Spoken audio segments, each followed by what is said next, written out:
Have you ever wondered why the price of your favorite sneakers suddenly jumped overnight? Why your groceries cost more this month than last, even though your salary didn't change? You might hear words like inflation, global crisis, supply chain issues. But buried beneath all that economic jargon is one of the most controversial tools in modern trade policy: tariffs. Some call them a necessary protection. Others say they're just a glorified tax on the everyday person. But what are they really? And more importantly, are they worth it?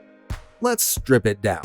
At its core, a tariff is simple. It's a tax placed on imported goods. Imagine this scenario. You're the US government. A company in China makes a smartphone and sells it in America for $400. You, as the government, say, hold on. If that phone comes into my country, I'm slapping a $100 fee on it. Now, that same phone sells for $500. And just like that, you've made it more expensive for Americans to buy foreign products. That's a tariff. But here's where it gets tricky. That $100 fee, it's not paid by China. It's paid by you, the consumer. Yep, the moment you click buy, that extra cost gets passed down the line right to your wallet. So if tariffs cost us more, why do governments love them? Let's go back in time. It's the late 1700s. America has just declared independence, and the young nation is looking to build its own economy. Factories are small. Workers are untrained. Imported goods from Europe are cheap and high quality. Without some protection, American industries don't stand a chance. So the government introduces tariffs to level the playing field. They make imported goods more expensive, hoping people will buy local instead. It worked for a while. Tariffs have always been about protection. Protecting jobs, protecting new industries, protecting national security. Even today, the logic goes like this. If we make it more expensive to import steel from China, American steelmakers can compete. They'll hire more workers, grow stronger, and boost the economy. Sounds noble, right? But here's the uncomfortable truth. Let's say you run a small business in Detroit. You make bicycles. You import aluminum from abroad to build your bike frames. One day, the US slaps a 25% tariff on imported aluminum. Suddenly, your costs skyrocket. You either raise your bike prices and lose customers, eat the cost and shrink your profits, or worse, lay off workers. Meanwhile, a customer in New York wonders why a bike that cost $600 last year now costs $750. The answer? Tariffs. You see, while tariffs are designed to protect producers, they often punish consumers. That smartphone, TV, or refrigerator you bought? It's more expensive not because the product got better, but because someone decided to tax it on the way in. Fast forward to 2018. President Donald Trump launches a trade war with China, using tariffs as his weapon of choice. Billions of dollars in duties were slapped on Chinese imports. Everything from electronics to furniture to washing machines. The goal?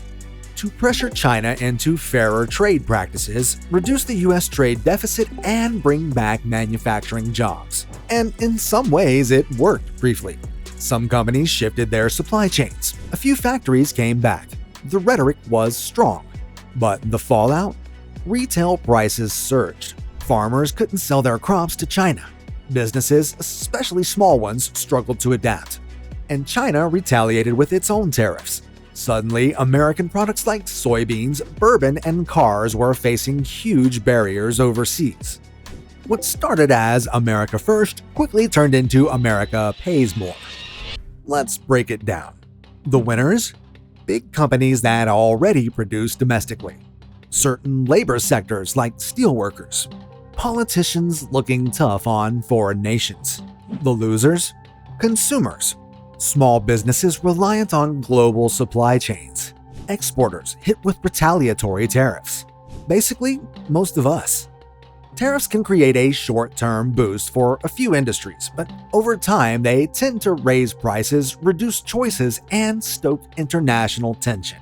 So the real question isn't whether tariffs work, it's who they work for. In 2018, the US imposed tariffs on imported washing machines. The idea? To protect American manufacturers like Whirlpool and revive domestic production. Initially, it looked like a success. Whirlpool stock surged, factories expanded, jobs were added. But then something unexpected happened. The prices of washing machines went up by as much as $86 per unit. And not just that, dryer prices jumped too, even though they weren't part of the tariff. Why? Because people usually buy washers and dryers as a pair, so retailers hiked the price on both. The result? American consumers paid over $1.5 billion more. For every job the tariff created, it cost consumers $815,000. Let that sink in. What looked like a win for American manufacturing became a hidden tax on millions of families. In 2025, when the US tariff raised on Chinese goods, China retaliated by targeting American agriculture, specifically soybeans.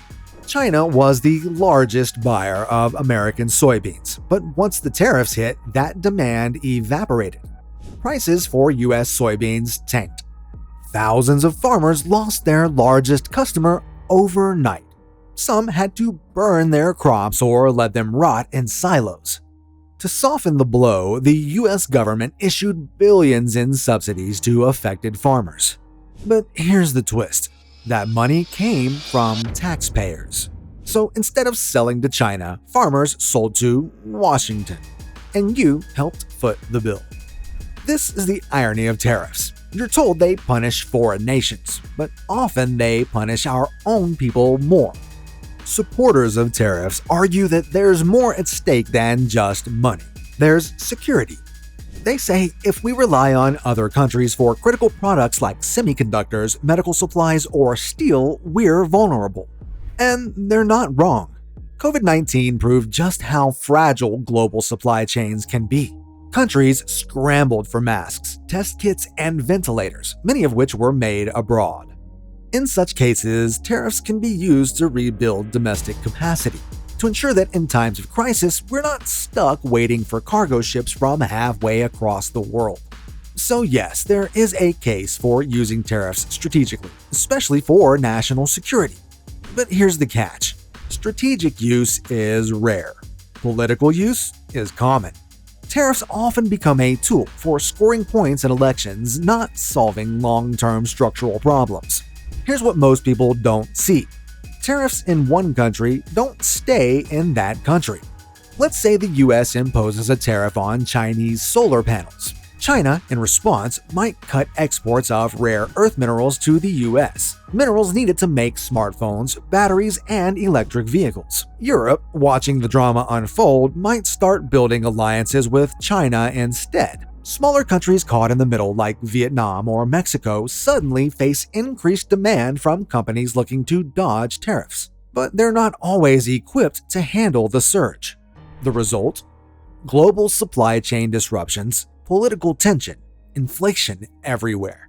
It's like throwing a rock in a lake and watching the ripples hit every shore. Let's be fair, tariffs aren't evil.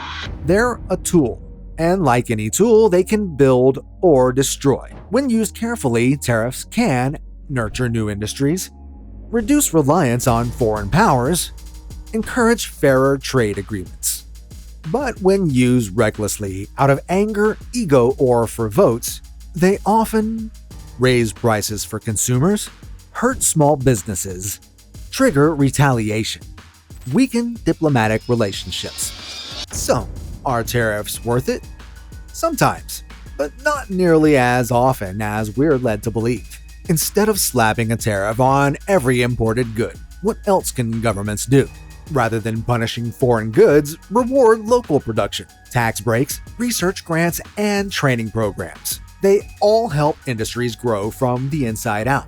The government can also strengthen trade alliances by working with allies to create fair trade deals, not trade wars. When countries cooperate, they create stability, which is better for everyone's economy. Another measure is to enforce trade laws transparently. If another country is truly engaging in unfair trade practices like dumping or currency manipulation, target the behavior, not just the product. Now, what if buyers actually knew the cost of fast fashion, cheap electronics, and outsourced labor? Informed consumers make different choices without needing government intervention. In the end, tariffs aren't just a question of dollars. They're a question of values. They promise protection but often deliver pain. They speak the language of nationalism but create global consequences. And remember, what we pay for at the store is only part of the price.